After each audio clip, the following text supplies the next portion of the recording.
Hello guys, and welcome back to my YouTube channel. If you're new to my channel, hello and welcome to my channel.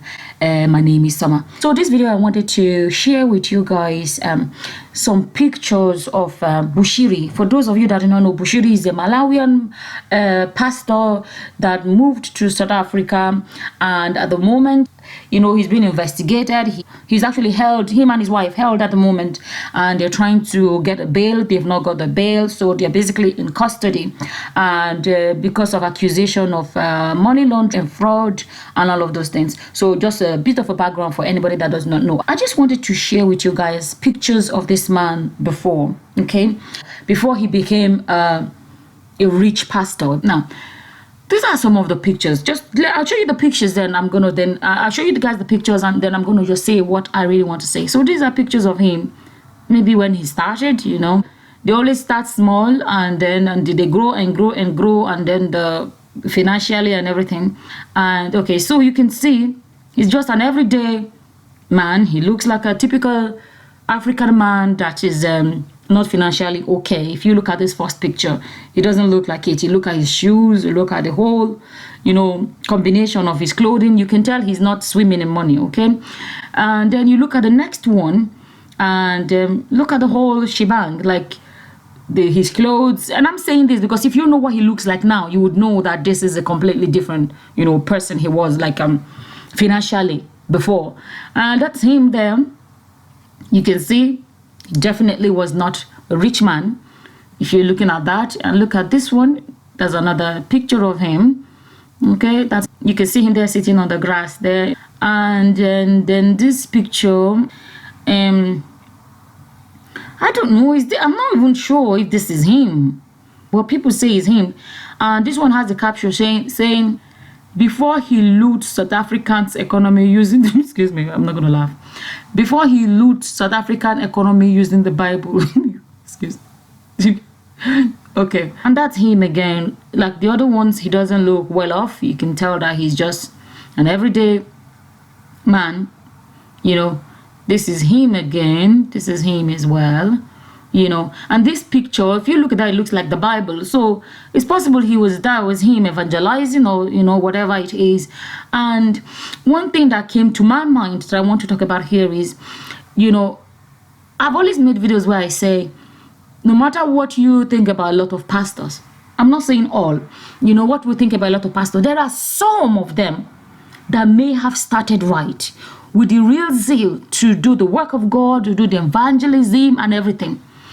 But along the line, I'm saying this because I want people to really listen, that some pastors may have started really right with a true hunger and desire to do the work of God. It's possible, I don't know if he was, but I'm just saying, it's possible that he started right. Evangelism, spreading this gospel far and wide and everything. And then don't forget, the Bible tells us that there is an enemy looking for who to devour. And when the enemy wants to devour and wants to destroy, wants to take away some of the people that may have the zeal to do the work of God, he sees them as threat.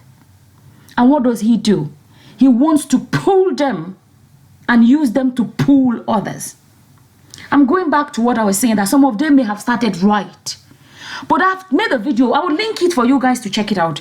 I made a video where I said that sometimes they may have started right, and then the devil looks for a way to pull them out. What does he do? Boom, the love of money. The love of money. But that's what the Bible says.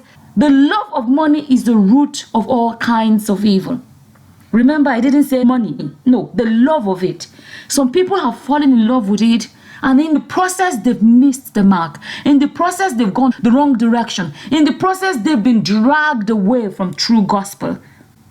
We hear prosperity gospel, but there is no such thing in the Bible as prosperity gospel. I have a video about it. You guys check it out and you will see that prosperity gospel is a weapon of the enemy to take many away from the right path. Some people may have started right, and he would throw the love of money, and it takes them the wrong direction. I'm making this video because I want people to think about this. If you look at this guy, these previous pictures I've shown you, you can see that this guy was not well off. Okay? And then later on, he became rich from doing the work of God, in quote, right? He became very, very rich. But guess what? Now he's in trouble because of allegations that he's telling people, bring money and then your money will get doubled. And then they're talking about money laundering and all these things. And then when you think about, and then you wonder, why did he get himself involved in all this money thing? That is not what the gospel is about. What pulled him to get himself into money? He's already in money. This guy is driving cars that a lot of people can never afford in their lifetime. This man, like I said, one of the reasons why he became famous was when, well, I got to know about him was when he bought a car for his child. And when they mentioned the amount of the vehicle, I was in shock. And the daughter is how old? 6-year-old child.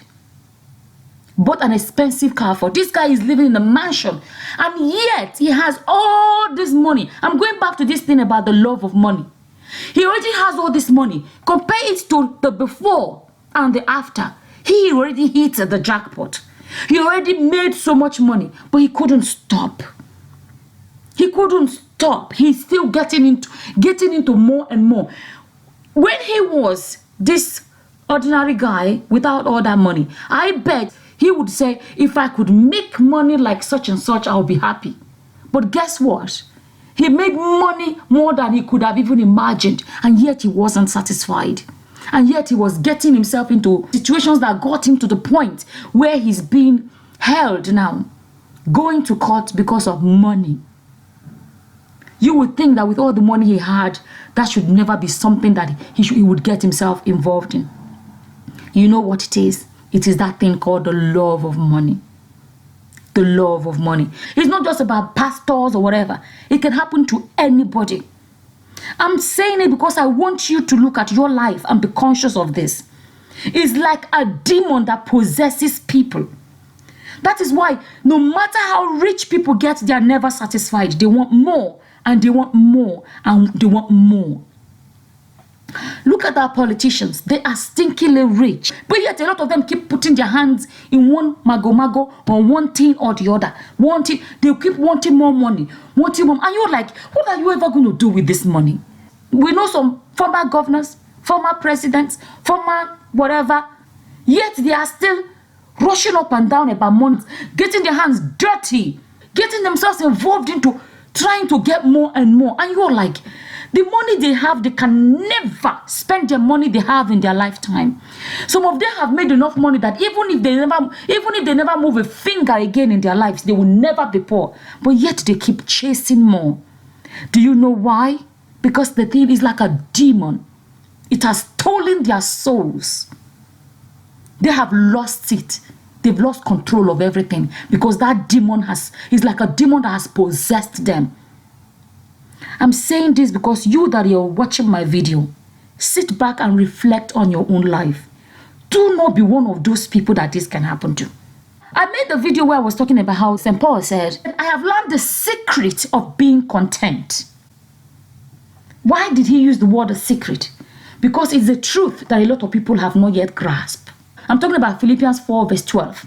I know a lot of people don't know this Bible verse. The one you hear a lot of pastors preach from morning till night is Philippians 4:19, where the Bible says, my Lord will supply all my needs according to his riches, and then they interpret it as if it's God will give you everything. No, it says, my Lord will supply all my needs. That is where people miss it. You see that word need? A lot of people do not know what it means. God will supply what you need. What do you need?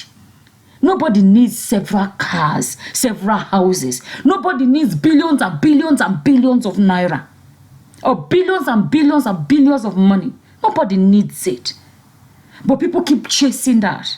God will supply my needs. A lot of the things people are looking for, are asking from God, are actually what they do not need. A lot of people. People that want to have excess so that they can oppress their neighbors. People that want to have more so that my neighbor will know that I have arrived. Those are not your needs. Think about this. And then, like I said, a lot of pastors will preach Philippians 4:19, twist it to suit their agenda. But when you go up, few verses up to 12, You hear him say in 11, I am not saying this because I'm in need, for I have learned to be content whatever the circumstances. I know what it is to be in need, and I know what it is to have plenty. I have learned the secret of being content, whether living in plenty or in want. I can do all things through him who strengthens me. Listen to this. Even in 13, he said he can do all things through him who strengthens me. Yet, he said it in 12, that he has learned the secret of being content. I'm saying this right now, and I'm hoping that this will speak to your soul this moment. Learn that secret of being content. In my language, we say, "Akuwe juafo." Earthly wealth never satisfies. The more you have, the more you're going to keep wanting. Because earthly wealth never satisfies. That is why you need to learn the secret of being content. Learn the secret of being content. Sometimes when something happens, it gives you an avenue or a chance to talk about something, and hopefully it can open people's eyes. This man should not be where he is right now. These stories they are telling, he took money, he said he was going to give double and all this, whatever. The accusations are many. He has made so much money.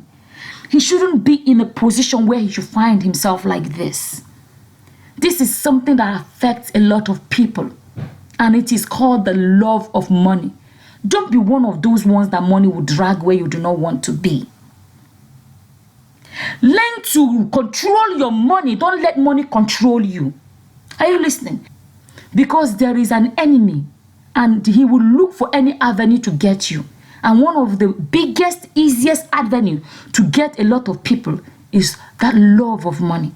Do not be one of those ones. Think about this guy. Look at how poor he was before. Yet he had made all this money. Complete transformation of his life. He was already swimming in it.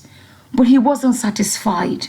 He kept on going for more and more. Think about that.